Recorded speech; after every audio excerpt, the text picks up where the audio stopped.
ब्रह्मांड का अंत एक दिन होना ही है, लेकिन ये अंत कैसे और कब होगा?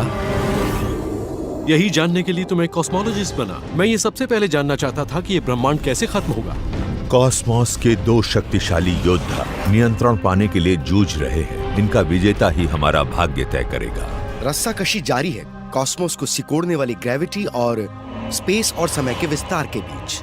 तो क्या जीत ग्रेविटी की होगी, ब्रह्मांड पहले से और ज्यादा छोटा और ज्यादा गर्म होता जाएगा, या फिर फैलाव का पलड़ा भारी रहेगा? यहाँ तक कि एटम के इर्द गिर्द मौजूद इलेक्ट्रॉन भी उखड़ जाएंगे। अंत नजदीक है और ये आपके अंदाजे से कहीं ज्यादा करीब हो सकता है।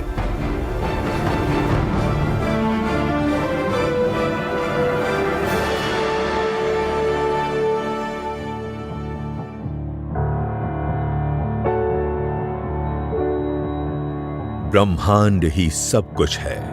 इसी में है स्पेस, समय और मैटर। हमारी पृथ्वी इसकी तुलना में एक छोटा सा धब्बा है। ये चट्टान का घूमता हुआ एक कण भर है जो हमारी अपनी गैलेक्सी मिल्की वे में मौजूद 200 अरब तारों में से एक के चक्कर काट रही है। इस विशाल संरचना को 90 अरब प्रकाश वर्ष की दूरी में फैले गैलेक्सीज के एक सागर में सिर्फ एक बूंद कहा जा सकता है। और इन सभी को, चाहे वो सबसे बड़ी गैलेक्सी हो या सबसे छोटा एटम, एक दिन दम तोड़ना है। हमें हमेशा कायम रहने वाली किसी चीज का सबूत नजर नहीं आता। ऐसा कुछ है ही नहीं। एक दिन स्पेस और समय का भी अंत होगा। जन्म से ही ब्रह्मांड का फैलाव होता रहा है। इसके तारों को रोशन करने वाले ईंधन के जरिए ये धीरे धीरे जलता रहा है। लेकिन जब ये ईंधन खत्म हो जाएगा तो क्या होगा? क्या ये भी खत्म हो जाएगा? न्यूक्लियर फ्यूल खत्म होने पर सितारे भी खत्म हो जाते हैं। ऐसे में बचता है एक खाली, ठंडा, बेजान ब्रह्मांड। तब बचते हैं सितारों के अवशेष, ब्लैक होल, न्यूट्रॉन स्टार। फिर वो भी खत्म हो जाते हैं और बचती है बहुत हल्की ऊर्जा वाली रोशनी की एक परत। बस यही। हम सोचा करते थे कि धीरे धीरे ब्रह्मांड की उम्र बढ़ती जाएगी, लेकिन पिछले कुछ दशकों के दौरान एस्ट्रोनॉमर्स ने एक बहुत ही अलग और डरावनी तस्वीर का खुलासा किया है। ब्रह्मांड आगे नहीं बढ़ रहा है, ये तो अपने अस्तित्व के लिए ही जूझ रहा है। यहाँ पृथ्वी पर बेशक हमें सब कुछ ठीक ठाक लग सकता है, लेकिन सच ये है कि हमारे ऊपर और चारों तरफ पूरे ब्रह्मांड में एक युद्ध चल रहा है और ये समय की शुरुआत से ही जारी है। दो खतरनाक शक्तियां नियंत्रण पाने के लिए जूझ रही है।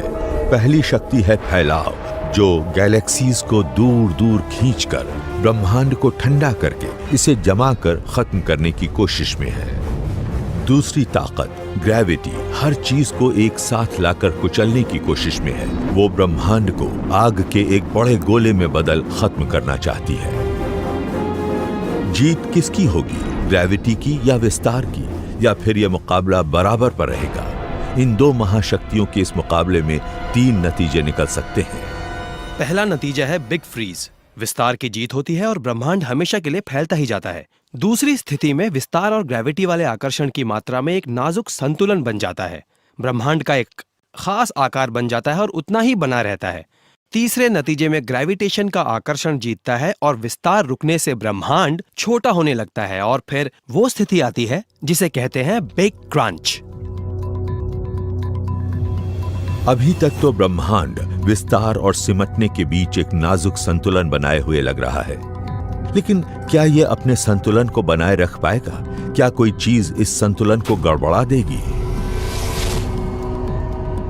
ये ब्रह्मांड किस तरफ जा रहा है, शायद इससे बड़ा और कोई सवाल हो ही नहीं सकता। भविष्य के बारे में कुछ बताने के लिए कॉस्मोलॉजिस्ट हमेशा अतीत पर नजर डालते रहे हैं। विस्तार की शुरुआत पर, ग्रेविटी की शुरुआत पर, हर चीज की शुरुआत पर।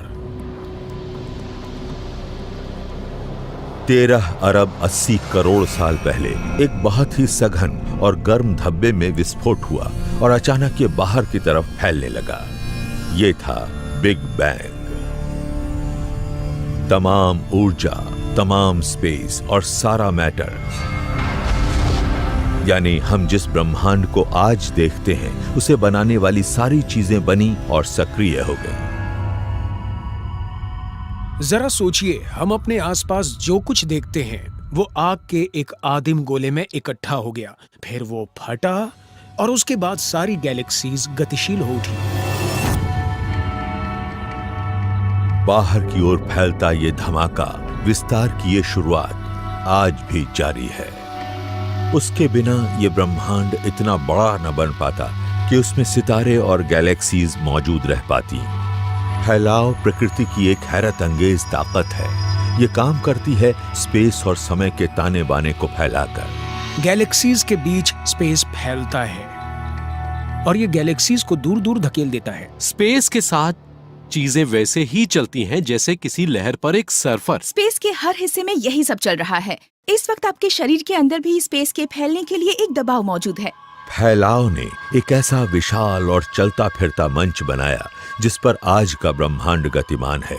लेकिन अगर ये नियंत्रित न होता तो फिर इस ताकत से महाविनाश हो जाता।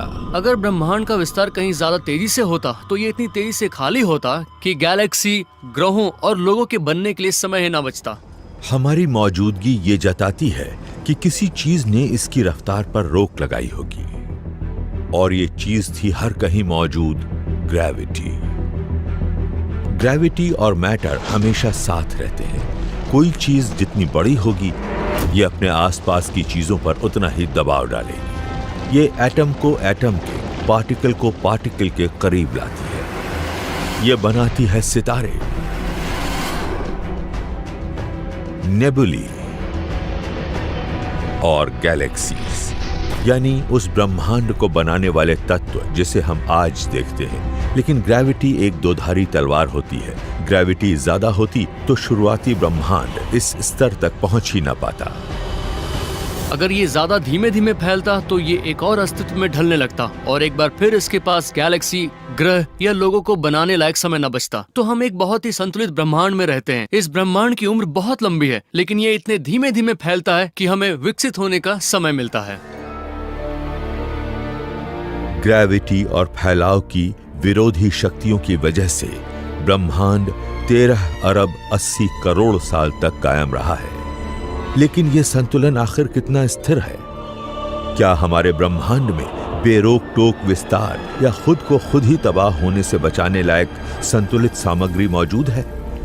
1930 के दशक में वैज्ञानिकों ने जब गणना की तो नतीजों से कोई खास उम्मीद नहीं बंधी। मैटर जितना ज्यादा होगा, ग्रेविटी भी उतनी ही ज्यादा होगी। अगर आपके पास काफी मैटर है और ब्रह्मांड भी बहुत सघन है तो शायद ब्रह्मांड फिर से ढहना शुरू हो जाएगा, या अगर आपके पास मैटर बहुत कम है तो ब्रह्मांड जमकर खत्म हो जाएगा। तो इन दोनों के बीच एकदम सही डेंसिटी क्या है? तो वो सही डेंसिटी है प्रति घन मीटर में करीब 5 हाइड्रोजन एटम। तो आप 1 घन मीटर जगह में सिर्फ और सिर्फ 5 हाइड्रोजन एटम ही रख सकते हैं। यहीं पर संतुलन कायम रहता है। अगर आप 5 एटम ज्यादा रख देंगे तो ये ब्रह्मांड ढहने लगेगा, और अगर 5 से कम एटम होंगे तो ब्रह्मांड यूं ही जारी रहेगा। अगर हमें लगता था कि पहले ये ब्रह्मांड एक कसी हुई रस्सी पर संतुलित था, तो डेंसिटी वाले महत्वपूर्ण सवाल ने हमें दिखाया कि ये रस्सी चाकू की किसी धार जैसी थी। इसके बावजूद जब एस्ट्रोनॉमर्स ने अतिरिक्त पैमाइश की तो उन्हें जो कुछ नजर आया वो अच्छा लगा। ब्रह्मांड में मैटर की मात्रा इतनी सही लग रही थी कि वो क्रिटिकल डेंसिटी पर टिका रह सकता था। अप्रत्यक्ष सबूत और थ्योरी पर आधारित चर्चाओं के जरिए लगातार ये पता चलता रहा है कि ब्रह्मांड एक ऐसी सीमा पर होना चाहिए कि न तो वो अपने आप में ढह जाए और न ही हमेशा उसका विस्तार होता रहे। यानी हम विस्तार के एक नाजुक मोड़ पर खड़े हैं। यानी ब्रह्मांड कसी हुई किसी रस्सी पर संतुलित है और इस रस्सी के दोनों ही ओर अकाल मृत्यु मौजूद है। स्पेस के लगातार फैलते रहने से बिग फ्रीज की अवस्था आ सकती है और विस्तार पर ग्रेविटी का नियंत्रण होने से बिग क्रंच पैदा हो सकता है। 40 साल पहले वैज्ञानिकों को लगता था कि हम अनंत काल तक इस संतुलित अवस्था में रह पाएंगे। लेकिन अब हालात बहुत ज्यादा बदल गए हैं, क्योंकि हमने कुछ ऐसा खोज लिया है जिसके बारे में हमें करीब 40 साल पहले पता नहीं था। 1980 के दशक में एस्ट्रोनॉमर्स हैरान रह गए। टेलीस्कोपों को नजर न आने वाला बहुत बड़े आकार का अज्ञात मैटर अंतरिक्ष में मौजूद था और इसका आकार अंश मात्र नहीं बल्कि 5 गुना ज्यादा था। हम सोचा करते थे कि ग्रेविटी नजर आने वाले सितारों और चीजों से पैदा होती है, बात खत्म। लेकिन अब हम समझ गए हैं कि ये तस्वीर सही नहीं है। एस्ट्रोनॉमर्स ने ये खोज की और उन्होंने हमारे ब्रह्मांड की सटीक फितरत का अध्ययन किया। सूर्य की जबरदस्त ग्रेविटी पृथ्वी और बाकी तमाम ग्रहों को एक गोल घेरे में एक नाजुक नृत्य कराती रहती है। सूर्य का मास इन परिधियों की रफ्तार को नियंत्रित करता है। अगर सूर्य ज्यादा बड़ा होता तो ग्रहों की परिक्रमा की गति भी ज्यादा तेज होती। अगर सूर्य छोटा होता तो ग्रहों को इसकी परिक्रमा करने में ज्यादा समय लगता। गैलेक्सीज भी बिल्कुल घड़ी की तरह चलती हैं। बीच वाला विशाल मास बाहरी सितारों को गोल ग्रह जैसे ऑर्बिट्स में खींचता है। 1980 के दशक में एस्ट्रोनॉमर्स ने गैलेक्सी की इन कक्षाओं की सटीक पैमाइश की और नतीजों ने सब कुछ बदल कर रख दिया। गैलेक्सीज बहुत तेजी से घूम रही थी, कुछ ज्यादा ही रफ्तार से। यहां तक कि उनके केंद्र में जो विशाल ब्लैक होल थे, उनके मास का 9/10वां हिस्सा गायब था। गैलेक्सी को तो टूटकर बिखर जाना चाहिए था और पृथ्वी को अरबों साल पहले इंटरगैलेक्टिक स्पेस में पहुंच जाना चाहिए था। हमारी मिल्की वे गैलेक्सी होनी ही नहीं चाहिए थी, लेकिन हमारा ब्रह्मांड गैलेक्सीज से भरा पड़ा है। ग्रेविटी का कोई बड़ा और अतिरिक्त स्रोत शायद गैलेक्सीज को एक साथ थामे हुए है, लेकिन एस्ट्रोनॉमर अपने टेलीस्कोपों का मुंह किधर भी कर दें, उन्हें कुछ नहीं दिखता। न कोई चमक, न कोई छाया। ये नई चीज जो भी है, ना तो ये प्रकाश छोड़ती है, ना रिफ्लेक्ट करती है और ना उसे रोकती है। वैज्ञानिक इसे कहते हैं डार्क मैटर। हमने ये सीखा है कि ब्रह्मांड में मौजूद ज्यादातर मैटर कोई आम चीज नहीं है। ये एटम नहीं है, ये ऐसे पार्टिकल नहीं है जिन्हें हमने पृथ्वी पर प्रयोग करके हाल में ही ढूंढा है। ये नए किस्म के पार्टिकल हैं जिन्हें हम कहते हैं डार्क मैटर। ब्रह्मांड इस डार्क मैटर से भरा पड़ा है। सामान्य मैटर के मुकाबले इसकी मात्रा 5 गुनी है। पूरे कॉस्मोस में विशाल फिलामेंट फैले हुए हैं। चमकदार गैलेक्सीज वहां इकट्ठा होती हैं जहां डार्क मैटर सबसे घना होता है। डार्क मैटर असल में इस चीज को तय करता है कि ब्रह्मांड में मैटर का जो रूप है वो क्या होना चाहिए, ये कहां जाता है, ये क्या करता है। यानी डार्क मैटर के जरिए ही तय हुआ कि ब्रह्मांड का विकास कैसे होगा। ऐसा लगता है कि बिग बैंग के बाद सबसे पहले डार्क मैटर कंडेंस हुआ एटम से पहले, और फिर डार्क मैटर के गुच्छे बनने लगे। इसके बाद इन गुच्छों की तरफ बाद में बनने वाले एटम आकर्षित हुए और इन्हीं से ही गैलेक्सीज बने। एक तरह से डार्क मैटर जैसे गर्भ है जिसमें से हमारी गैलेक्सी का जन्म होता है। ब्लैक होल एक दूसरे के इर्द गिर्द एक विनाशकारी नृत्य करेंगे। तापमान भी लगातार तेजी से बढ़ते जाएंगे। मैटर, स्पेस और समय तब तक अंदर की तरफ फटेंगे जब तक ब्रह्मांड में मौजूद हर चीज कंप्रेस होकर असीमित मास, हीट और प्रेशर का एक छोटा सा धब्बा नहीं बन जाएंगे। बिग क्रंच के आखिरी चरणों में गैलेक्सीज आपस में टकराकर एक आदिम एटम बन जाएंगे और फिर जीवन कायम रहना असंभव हो जाएगा। यानी हम वहीं लौट जाएंगे जहां से शुरुआत हुई थी, बिग बैंग पर। हम जिस ब्रह्मांड में रहते हैं उसका वजूद खत्म हो जाएगा। लेकिन कुछ लोगों का मानना है कि बिग क्रंच से एक नई शुरुआत हो सकती है। हमें नहीं मालूम कि बिग क्रंच के खात्मे के समय क्या होगा, क्योंकि फिजिक्स के नियमों की सरहदें भी टूट सकती हैं। ये मुमकिन है और फलसफाई स्तर पर यह कल्पना करना बहुत खुशगवार है कि बिग क्रंच से दोबारा एक विस्तार की शुरुआत हो सकती है और एक ऐसा साइक्लिक यूनिवर्स पनप सकता है जो हमेशा बढ़ता ही जाएगा। शायद उस वक्त फिर से पैदा होगा एक और बिग बैंग।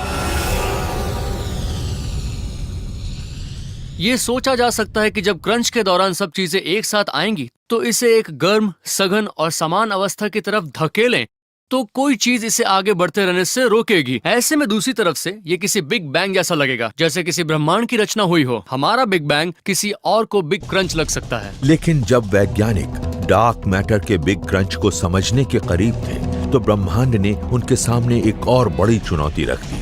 कोई अनजान ताकत शायद हमें एक बिल्कुल ही अलग मौत की तरफ तेजी से धकेलती लग रही थी। मेरे पोस्ट डॉक्टरल स्कॉलर ने मुझे नतीजे दिखाए। मैं तो कुर्सी से गिरते गिरते बचा।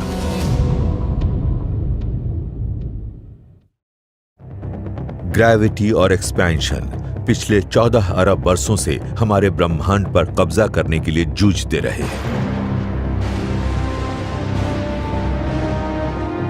एक्सपेंशन यानी विस्तार इसे बाहर की तरफ धकेलता है और ग्रेविटी यानी गुरुत्व अंदर की तरफ। ग्रेविटी के पास डार्क मैटर था तो लग रहा था कि जीत इसी की होगी। अतिरिक्त मास ब्रह्मांड को एक बिग क्रंच की तरफ खींच ले जाएगा। लेकिन फिर एक हैरत अंगेज खोज ने ब्रह्मांड की हमारी समझ को पूरी तरह बदल दिया। सन 1990 के आसपास शोधकर्ताओं की 2 टीमों ने ब्रह्मांड के विस्तार के इतिहास को नापने का फैसला किया, ताकि यह तय हो कि कहीं इसकी रफ्तार इतनी धीमी तो नहीं हो रही है कि एक दिन इसे एक बिग क्रंच का सामना करना पड़े, या कहीं ऐसा तो नहीं कि यह हमेशा के लिए फैलता ही जाए। एस्ट्रोनॉमर एलेक्स फिलिपेंको एक टीम में थे और दूसरी टीम का नेतृत्व कर रहे थे सॉल पर्लमटर। हम समझ गए कि पहली बार ऐसा मुमकिन हो रहा है कि हम इस बात की सीधी पैमाइश कर सकते थे कि अतीत में ब्रह्मांड की रफ्तार कितनी धीमी हो रही थी। दोनों टीमें दूर दराज गैलेक्सीज की रफ्तार को नापना चाहती हैं, लेकिन क्योंकि ये गैलेक्सीज बेहद धूमिल और दूर दराज हैं, इसलिए ये थोड़ी चमकदार गैलेक्सीज ढूंढने लगे। पृथ्वी से अरबों प्रकाश वर्ष दूर एक तारे में विस्फोट हुआ। ये एक सुपरनोवा है। ये एक दम तोड़ते तारे की आखिरी सांसें हैं। ये सूर्य के मुकाबले 5 अरब गुना ज्यादा तेजी से चमकता है, बेहद थोड़े समय के लिए। ऐसे में पर्लमटर और फिलिपेंको के पास ये नापने के लिए 1 या 2 हफ्ते का समय ही था कि ये जिस गैलेक्सी में है, हमसे दूर होते हुए भी उसकी रफ्तार कितनी धीमी हो रही है।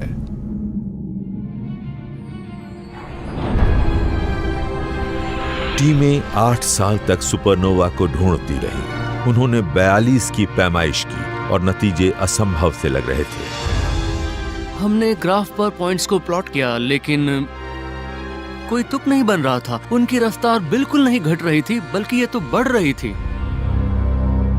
इन दोनों ग्रुपों को जो मिला उससे दुनिया हैरान रह गई।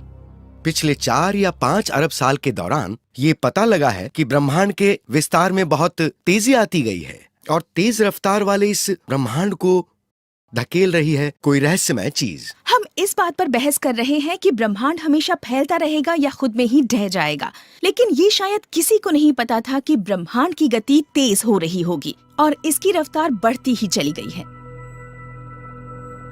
इस बढ़ती रफ्तार से वैज्ञानिक हैरत में पड़ गए हैं।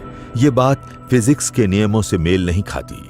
कल्पना कीजिए कि मेरे पास एक बेसबॉल है और मैं इसे ऊपर की तरफ फेंकता हूँ। मेरे हाथों से निकलने के बाद इसे आमतौर पर धीमा होना चाहिए, लेकिन शुरू में धीमा होने के बाद इसकी रफ्तार बढ़ने लगती है। पता नहीं इसे एनर्जी कैसे मिल जाती है। और ये नई एनर्जी बिना किसी चीज के मिल रही थी, स्पेस के वैक्यूम से। किसी वैज्ञानिक के लिए वैक्यूम शब्द का मतलब है एकदम खाली जगह जिसमें कोई पार्टिकल ही ना हो, जिसका ना कोई तापमान हो और ना ही एनर्जी हो। लेकिन स्पेस और टाइम में एक ऊर्जा होती ही है। खाली जगह में एनर्जी होती है और ये एनर्जी एक ग्रेविटेशनल रिपल्शन पैदा करती है, एक तरह की एंटी ग्रेविटी पैदा करती है। ये बल क्या है या ये कैसे काम करता है, ये जाने बिना वैज्ञानिक बस इसे नाम ही दे सकते थे, और ये नाम था डार्क एनर्जी।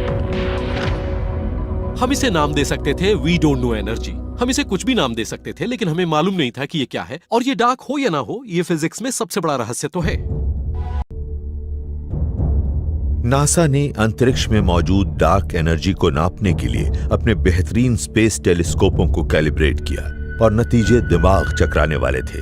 ब्रह्मांड के मास के मुकाबले इसकी तादाद 3 गुना थी और स्पेस जितना ज्यादा फैलता है वहां उतनी ही ज्यादा डार्क एनर्जी महसूस होती है। डार्क एनर्जी बिना स्रोत वाली एनर्जी है और ये रिपल्सिव भी है। तो जब ये डार्क एनर्जी गैलेक्सीज को धकेलती है तो ये बढ़ जाती है। वैक्यूम भी बढ़ता है और उससे रिपल्शन भी बढ़ता है। तो ब्रह्मांड की गति धीमी होने के बजाय फिलहाल जो बढ़ रही है उसका शायद यही कारण है। Dark energy big crunch theory को खत्म करती लगती है, लेकिन वैज्ञानिक अभी भी ये नहीं जानते कि डार्क एनर्जी, विस्तार और स्पेस किस तरह आपस में जुड़े हैं। अगर स्पेस की मात्रा का आकार दोगुना हो जाता है तो क्या उसके अंदर मौजूद डार्क एनर्जी भी दोगुनी होगी या ये उससे भी ज्यादा बढ़ेगी? एक एक के अनुपात से विस्तार एक समान रफ्तार से होता है। ऐसे में ब्रह्मांड का खात्मा होता है एक बिग फ्रीज में। लेकिन अगर डार्क एनर्जी में विस्तार की ज्यादा बढ़ोतरी होती है तो ब्रह्मांड के लिए एक नया तथा और भी डरावना अंत इंतजार कर रहा है। ये है बिग रिप। बिग रिप वाली स्थिति में विस्तार इतना ज्यादा होता है कि गैलेक्सीज भी अंदर से फैलने लगती हैं। और अगर ठीक ऐसा ही हमारे शरीर में हुआ तो हमारा शरीर फट जाएगा। वैज्ञानिक गणना कर रहे हैं कि बिग रिप किस तरह का होगा। एक एक करके रात के आकाश में मौजूद गैलेक्सीज दिखनी बंद हो जाएंगी, क्योंकि स्पेस उन्हें प्रकाश की गति से भी ज्यादा रफ्तार से पृथ्वी से दूर ले जाएगा। अंत से 6 करोड़ साल पहले डार्क एनर्जी ग्रेविटी पर पहले से कहीं ज्यादा छोटे स्तरों पर विजय पाती जाएगी। सबसे पहले गैलेक्सीज फटनी शुरू होंगी, फिर गैलेक्सीज के अंदरूनी हिस्से फटने लगेंगे और उसके बाद सोलर सिस्टम का भी यही हश्र होगा। उसके बाद बारी आएगी ग्रहों की, फिर चट्टानों, लोगों और एटमों की। अंत बड़ी बेरहमी और तेजी से होगा। कुछ ही मिनटों के अंदर ब्रह्मांड में मौजूद तमाम सितारे और ग्रह नष्ट हो जाएंगे। उनके अवशेषों के और भी छोटे छोटे टुकड़े हो जाएंगे। फिर आखिर में जब ब्रह्मांड की उम्र 1 सेकंड से भी कम बचेगी तो मैटर की रचना करने वाले सब एटॉमिक पार्टिकल भी नष्ट हो जाएंगे। बाकी बचे रहेंगे तो सिर्फ अकेले फोटॉन, जो अपने बीच बढ़ते स्पेस की वजह से और दुर्लभ होते जाएंगे। और आखिर में बहुत ही कम ऊर्जा वाली रोशनी बचेगी जो धीरे धीरे फैलते फैलते मौजूद ही नहीं रहेगी। स्पेस में मौजूद खाली वैक्यूम सबसे आखिर में खत्म होगा। ये ब्रह्मांड पर इतना जोर डाल रहा होगा कि ये ब्रह्मांड के ताने बाने को ही चीर कर रख देगा, यानी कुछ भी बचने वाला नहीं है। तो ब्रह्मांड का अंत बिग रिप के जरिए होगा या बिग फ्रीज के जरिए? जवाब डार्क एनर्जी के रहस्य के अंदर मौजूद है। इसे हल कर देने से ब्रह्मांड का भाग्य स्पष्ट हो जाता है।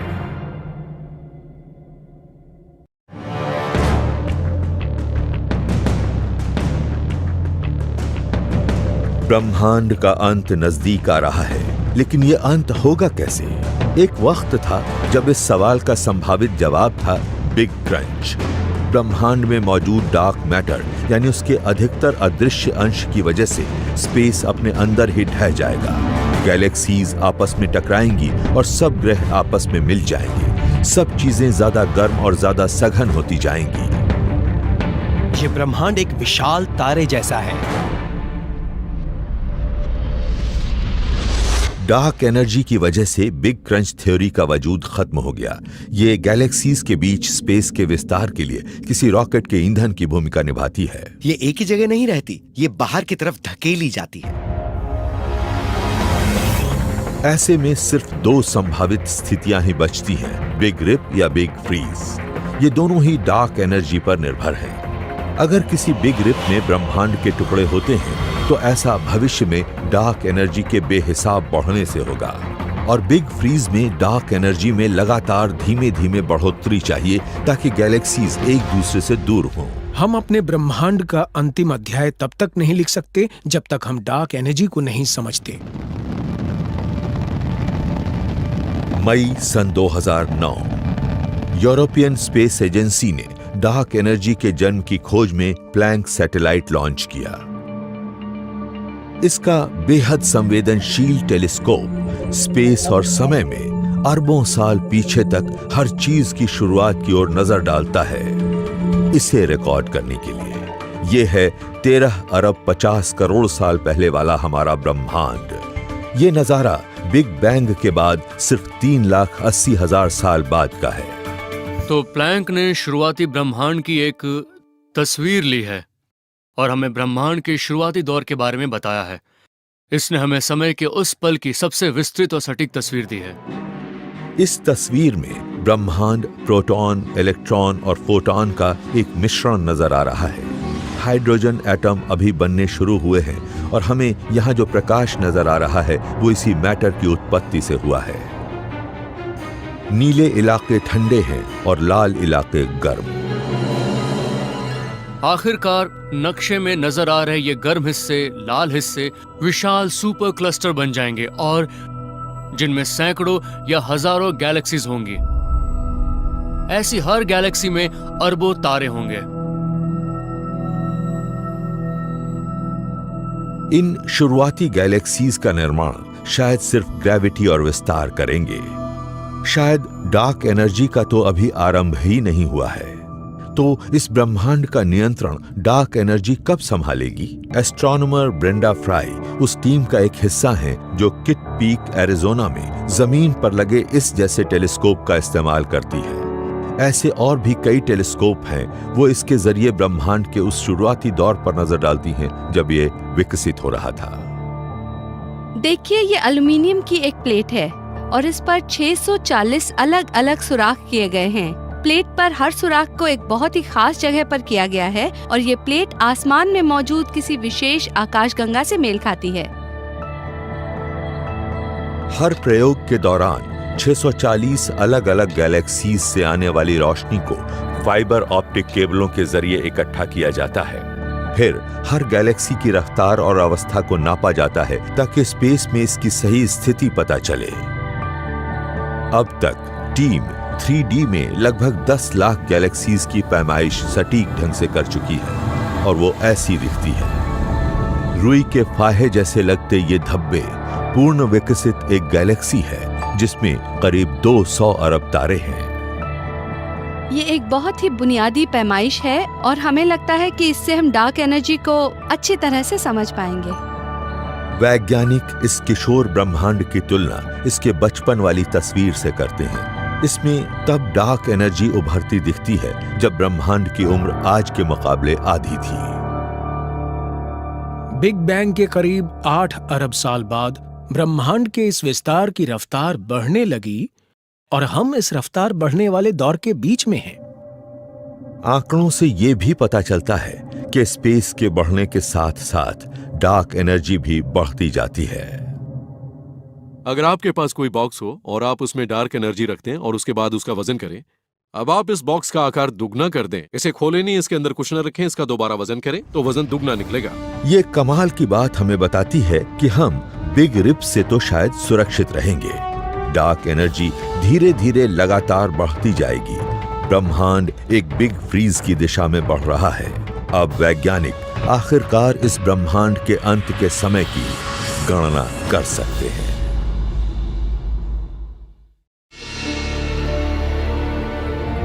हमें फिलहाल ये लगता है कि हम एकदम परफेक्ट ब्रह्मांड में रहते हैं। यहाँ तमाम गैलेक्सीज को उनकी जगह बनाए रखने लायक पर्याप्त ग्रेविटी है और इतनी डार्क एनर्जी भी जो खुद को बिना टुकड़े टुकड़े किए हमेशा फैलती रहेगी। कॉस्मोलॉजिस्ट अब आखिरकार हर चीज के अंत की कल्पना कर सकते हैं। 30 साल पहले शायद इस बात पर कोई यकीन न करता, लेकिन अब लगता है कि ब्रह्मांड को एक डीप फ्रीज का सामना करना ही पड़ेगा। अगर आप आंकड़े देखें तो ये बात यकीनी लगती है। ये विश्वास हमें मिला है डार्क एनर्जी की हमारी पैमाइश से। कमाल की बात है कि ब्रह्मांड में हमारे काल और जगह के हिसाब से ये आकलन अनूठे हैं।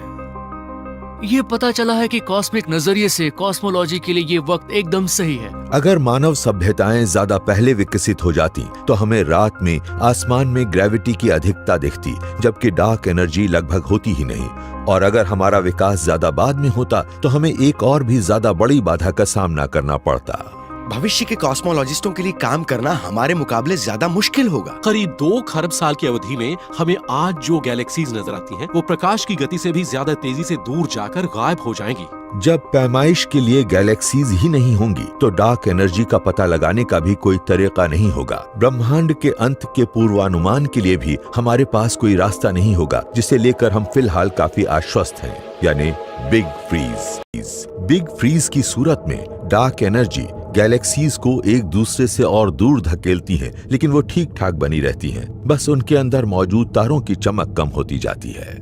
हमारे सूर्य सहित आसमान में नजर आने वाला हर सितारा अपने न्यूक्लियर फ्यूल को जला रहा है। गैस खत्म हो जाएगी तो नए सितारे नहीं बनेंगे, और जो सितारे मौजूद हैं बस वही आखिरी तारे होंगे।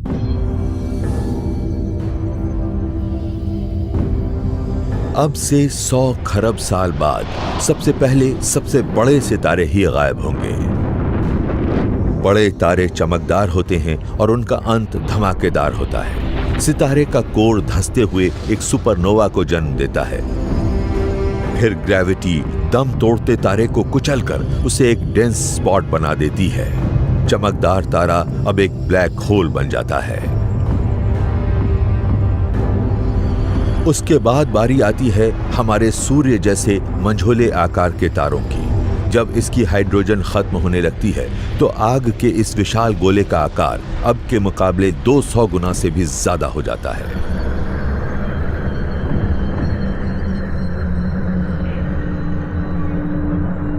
जब कोर में हाइड्रोजन नहीं बचती तो ये एक रेड जायंट स्टार बन जाता है। रेड जायंट स्टार इतने बड़े होते हैं कि वो अपने ही ग्रहों को निगल जाते हैं। हमने ऐसी मिसालें देखी हैं जो हमारे सोलर सिस्टम में मौजूद जुपिटर की ऑर्बिट जितनी दूरी तक पहुंच सकते हैं। ईंधन खत्म होने पर सूर्य ग्रेविटी के आगे हार मानकर एक छोटा सा व्हाइट ड्वार्फ बन जाता है। ये मैटर की एक सघन बॉल रह जाता है जिसका व्यास कुछ 1000 किलोमीटर ही होता है। गर्मी की वजह से फिर ये 10 अरब साल तक और चमकता है।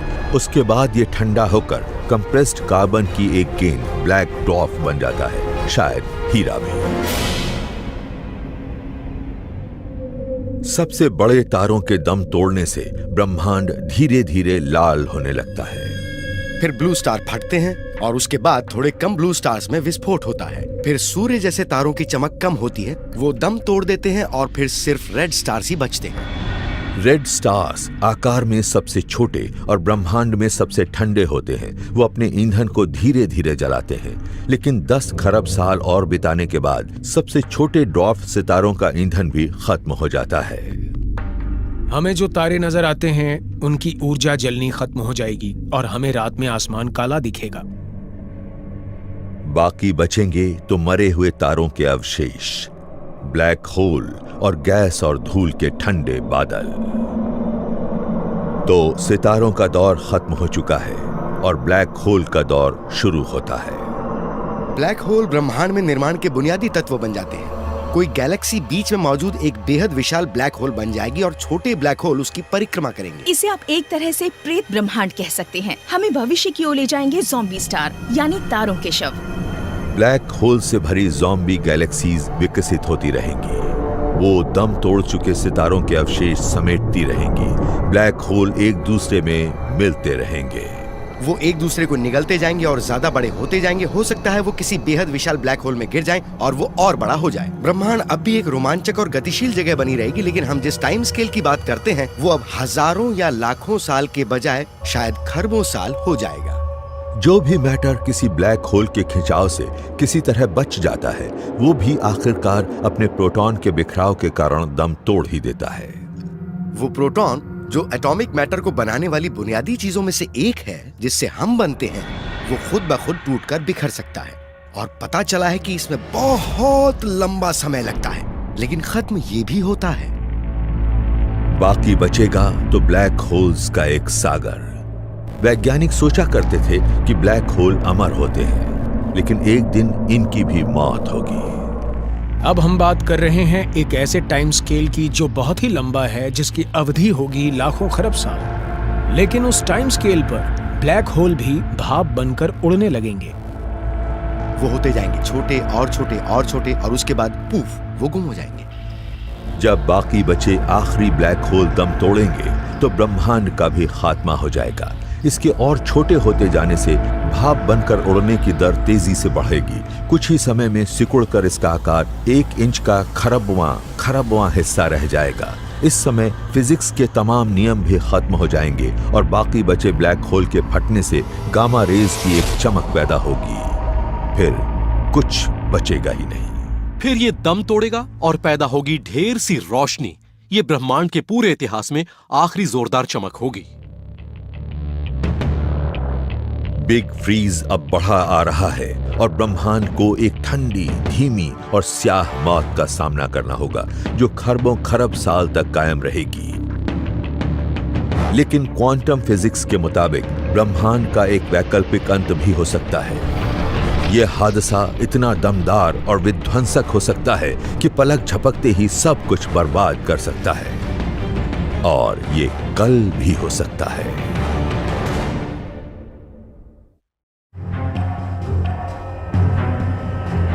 ब्रह्मांड का अंत करीब आ रहा है। डार्क एनर्जी गैलेक्सीज के बीच के स्पेस की गति तेज कर देती है और हम जो कुछ देखते हैं उसकी एक लंबी, सर्द और बेहद धीमी मौत होती है। ये तभी रुक सकती है जब इससे पहले कोई अजीब घटना हो जाए। फेज ट्रांजिशन कहा जाने वाला एक महाकाय अंधेरे में मंडरा रहा है और ये किसी भी पल स्पेस और समय के ताने बाने को खत्म कर सकता है। जब हम पानी को ठंडा करते हैं तो ये बर्फ बन जाता है। इसकी प्रॉपर्टी बदलती हैं। अगर आप पानी में रहते हो तो इसके बर्फ में बदल जाने से आपकी दुनिया भी एकदम बदल जाएगी। जब पानी की ऊर्जा खत्म हो जाती है तो ये रूप बदलकर बर्फ बन जाता है। एक बार पानी की एक बोतल रात भर कार में पड़ी रही। पानी अब भी तरल था, लेकिन जैसे ही मैंने उसे छुआ तो उसमें जो थोड़ी बहुत बर्फ जमी थी वो पिघल गई, पुफ, और बोतल फिर से भर गई। किसी नई चीज में इतनी तेजी से होने वाले बदलाव को कहते हैं फेज ट्रांजिशन। और अजीब बात यह है कि ऐसा ही खाली स्पेस के साथ भी हो सकता है। हमें ये समझ आया कि जिस वैक्यूम में हमारे हिसाब से कुछ नहीं होता, जिसे हम स्थिर मानते हैं, वैसा असल में है नहीं। ऐसा हो सकता है कि किसी खाली जगह पर जमा एनर्जी एक फेज ट्रांजिशन में बाहर निकलने का इंतजार कर रही हो। अगर ऐसा है तो फिजिक्स के नियम बदल जाएंगे। अगर स्पेस और समय के ताने बाने में अचानक कोई गड़बड़ हो जाए तो स्पेस में एक फेज ट्रांजिशन शुरू हो सकता है। ऐसे में नए ब्रह्मांड का एक छोटा सा बुलबुला फैलकर पुराने को अपने कब्जे में कर सकता है। हम जानते हैं कि ऐसा हो सकता है क्योंकि ये पहले भी हुआ है।